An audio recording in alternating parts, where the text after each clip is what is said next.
उदास छोड़ करके जाने लगे। प्रजा का प्रेम है जो राम जी के पीछे पीछे जाती है।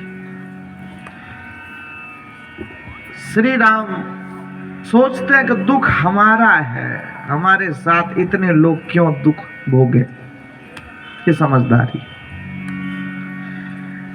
तमसा के तट पर भगवान प्रथम दिन विश्राम करते हैं तो लक्ष्मण ने जब राम जी को जमीन पर सोते देखा तो अपने आप को संभाल न पाए और आंखों से अश्रु बहने लगे।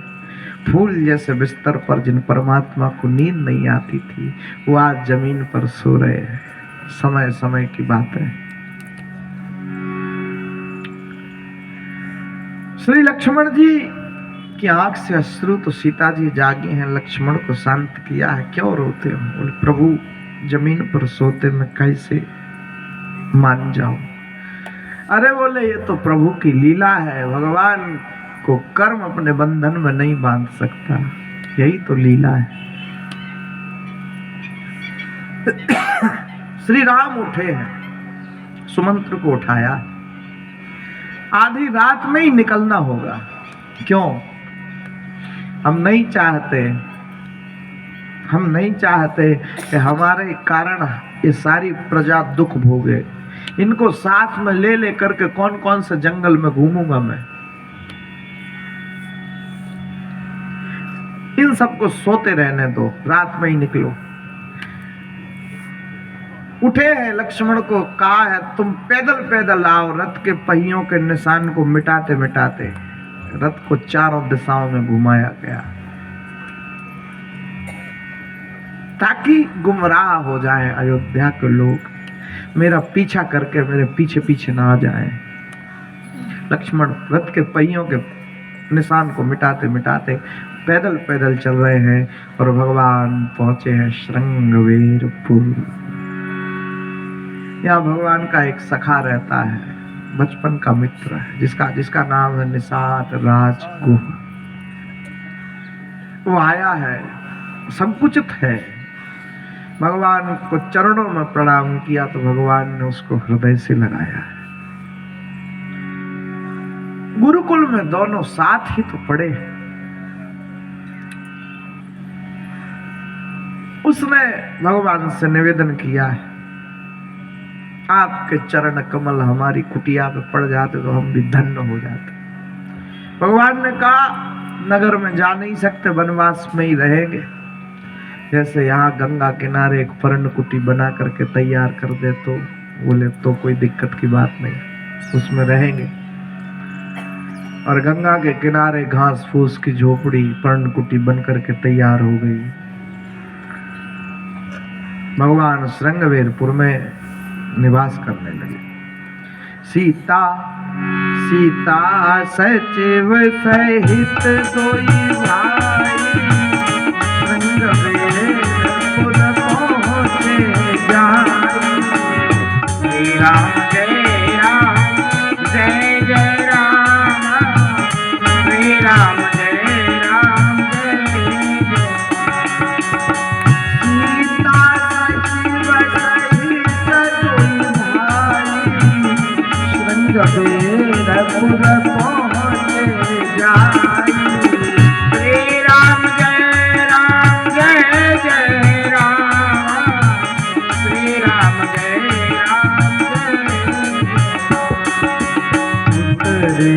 राम देव सरी देवी दीन दंडवत हरत विधेयी। श्री राम जय राम जय जय राम, श्री राम जय राम जय जय राम। सीता सचिव पुत्र को साथ में लेकर के श्रृंगवेरपुर में भगवान विश्राम करते हैं, गंगा को प्रणाम करते हैं। गंगा भगवान के चरणों से निकली, उन गंगा को प्रणाम किया। सरल बनना कोई प्रभु श्री राम से सीखे। जीवन में सरल बनो, सरल, कोई कठिनता नहीं। सा से सीता, रा से राम और ला से लखन, ये सरल। जब सीता राम और लक्ष्मण का आगमन हो जाएगा जीवन में तो जीवन अपने आप ही सरल हो जाएगा। श्रृंगवेरपुर में विश्राम करते। श्रृंगवेरपुर नाम क्यों पड़ा? आदिवासी लोग रहते, हिंसक, जानवरों को मार करके उनके सींगों से एक सुरक्षा रेखा बना दी, इस वजह से नाम पड़ा श्रृंगवेरपुर। एक ने कहा नहीं नहीं नहीं, तो बोले गंगा के किनारे गांव है और संस्कृत में अदरक के लिए कहते हैं श्रृंगवेर। शायद अदरक की बहुत अधिक खेती होती होगी, इस वजह से नाम पड़ गया श्रृंगवेरपुर। अथवा तो बड़ा सटीक उदाहरण दिया, नहीं राम जी की एक बहन थी, उनका उल्लेख रामचरितमानस में तो नहीं है लेकिन अन्य अन्य ग्रंथों में मिलता है। राम जी की बहन का नाम था शांता कुमारी, और शांता कुमारी का जो विवाह हुआ था वो श्रृंगी ऋषि के साथ हुआ था, और श्रृंगी ऋषि जो रहने वाले थे वो इसी श्रृंगवेरपुर के रहने वाले थे, इसलिए इस जगह का नाम पड़ गया श्रृंगवेरपुर। तो श्रृंगवेरपुर में निवास करते भगवान विश्राम करने लग गए। निषाद राज को पहरेदारी करता है, रात्रि होने को है। लक्ष्मण से कहा तुम सो जाओ, मैं पहरेदारी करूंगा। लक्ष्मण ने कहा मुझे तो 14 वर्ष तक सोना ही नहीं है, आप विश्राम करो। बोले हम तो मिलकर के पहरा साथ में दे तो कैसा रहेगा? बोले बहुत बढ़िया रहेगा। और दोनों मिलकर के पहरा देते तो निषाद की आंख से आंसू आ गए। लक्ष्मण ने पूछा क्या हुआ? बोले जमीन पर भगवान को सोते नहीं देख पा रहा मैं। फूल जैसे बिस्तर पर तो भगवान सोते थे, आज जमीन पर सो रहे, देखो समय। श्री लक्ष्मण ने कहा आज जो तुम्हारी दशा है, कल रात्रि यही दशा मेरी भी थी। लक्ष्मण ने जो ज्ञान उपदेश दिया उसको लक्ष्मण गीता के नाम से रामचरितमानस में जाना गया। बहुत अद्भुत उपदेश दिया है। श्री लक्ष्मण जी ने कहा ये तो प्रभु की लीला है, इस संसार में कोई किसी को सुख नहीं दे सकता, कोई किसी को दुख नहीं दे सकता। अपने अपने कर्मों का प्रतिफल हर एक इंसान भुगतता है। काहू न को सुख दुख कर दाता, निज कृत करम भोग सब भ्राता।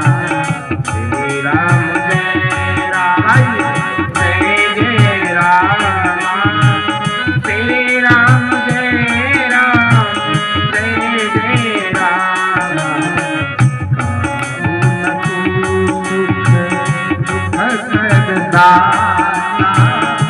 निज कृत करम भोग सब भ्राता।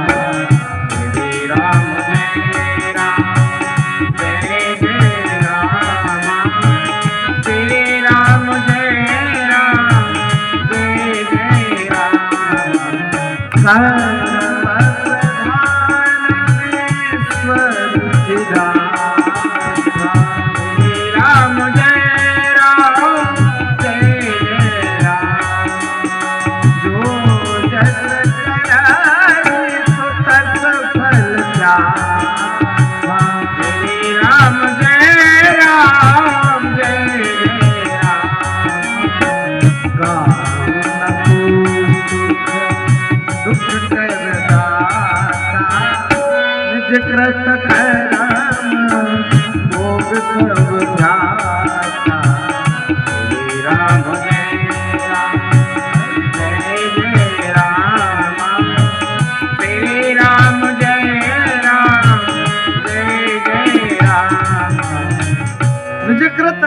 भोग सब भ्राता। संसार में कोई किसी को सुख नहीं दे सकता, कोई किसी को दुख नहीं दे सकता। लोग कहते मेरी बहू मुझे बहुत दुख देती, मेरी सास मुझे बहुत दुख दे रही।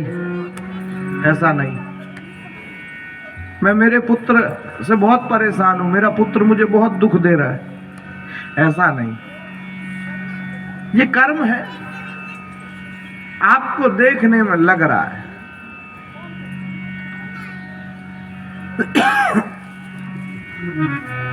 गांधारी जो थी,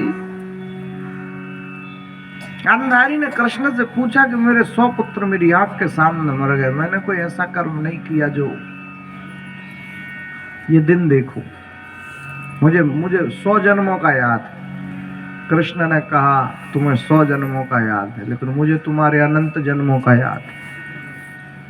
101 जन्म में तुम एक राजा की पुत्री थी, सिर में दर्द हुआ, क्या करें? एक हकीम आया, उसने कहा 100 कैंचियों को मार करके एक मलहम बनाओ और उसको लगाए राजकुमारी, तो सिर का दर्द ठीक हो जाए। 100 कैंचुए निर्दोष मारे गए। वो 100 कैंचुए प्रतिशोध की ज्वाला में जलते। जरूरी नहीं है कि शत्रु बन के ही तुम्हारा दुश्मन आएगा। महत्वपूर्ण है तुमको दुख देना। पुत्र बन के आ जाएगा, पुत्र बन के आ गए, दुख दिया चले गए। ये स्वयं के कर्म, स्वयं के कर्म। कांटे का पेड़ जब आपने लगाया है तो कांटे आपको लगेंगे। सीधा सा सूत्र है, जो भी हम कर रहे हैं उसका प्रतिफल प्राप्त होगा। कोई किसी को सुख नहीं देता, कोई किसी को दुख नहीं देता। अपने अपने कर्मों का प्रतिफल है, अपने अपने कर्मों का प्रतिफल। बाण श्री कृष्ण के पैर में लगा तो बहेलिया रोने लगा, गलत हो गया। भगवान ने कहा नहीं नहीं, गलत नहीं हुआ, सही हुआ। जब तुम बाली थे और मैं राम था, छुप के मैंने तुम्हें मारा था। अभी मैं कृष्ण हूँ, तुम बहेलिया हो, छुप के तुमने मुझे मार दिया। इसमें गलत क्या है? इसमें किसने किसको दुख दिया? इसमें किसी ने किसी को दुख नहीं दिया। जो किया वो मिला। सीधा सा सूत्र है, जो करोगे वही प्राप्त हो जाएगा। इसलिए अच्छाई करो तो अच्छाई ही प्राप्त होती। भगवान की गणित है, निज कृत कर्म भोग सब भ्राता। मोह रूपी रात्रि में सारा जगत सो रहा है, सारा जगत सो रहा है। पति सोता, उसको बढ़िया सपना आता, बहुत खुश होता। पत्नी ने उठा दिया, इसका दिमाग खराब। एक दिन पति फिर सोया, उसको कुछ लोग पीट रहे, लकड़ी से चिल्ला रहा, अरे बचाओ बचाओ। पत्नी ने रात में बुरा किया, अरे बच गया बच गया, तुमने अच्छा उठा दिया। सपना है तो असत्य, लेकिन एहसास तो हो ही रहा है कि हम पिट रहे। नहीं है तो असत्य, लेकिन सुख दुख तो आपको आभास हो ही रहा है। अच्छा सपना आएगा तो सुख मिलेगा, बुरा सपना आएगा तो दुख मिलेगा। लेकिन सपना सत्य नहीं है, सपना है तो असत्य। सपने से जागो। ये दुनिया सपने की तरह है। उमा कहूँ मैं अनुभव अपना, शंकर जी ने कहा सत हरि भजन जगत सब सपना। इस जगत में सत्य है, हरि का भजन है, बाकी ये दुनिया स्वप्न की भांति। मकान दुकान घोड़ा गाड़ी रुपया पैसा मरने के बाद अब आप अपने साथ नहीं ले जा सकते। साथ आपके क्या जाएगा? बोले जो भजन आपने किया है वो आपके साथ जाएगा, जो सत्य है वो आपके साथ चला जाएगा, जो असत्य है वो यहीं का यहीं रह जाएगा। इसलिए कहा गया सपने होई बेकारी, नप रंक नाथ पति होए, जागे लाभ ना हानि कछु। तिमी प्रपंच, प्रपंच है, जीव फंसा हुआ है। प्रपंच 5 होते हैं, इसमें जीव फंसता है। पुत्र पत्नी पैसा प्रतिष्ठा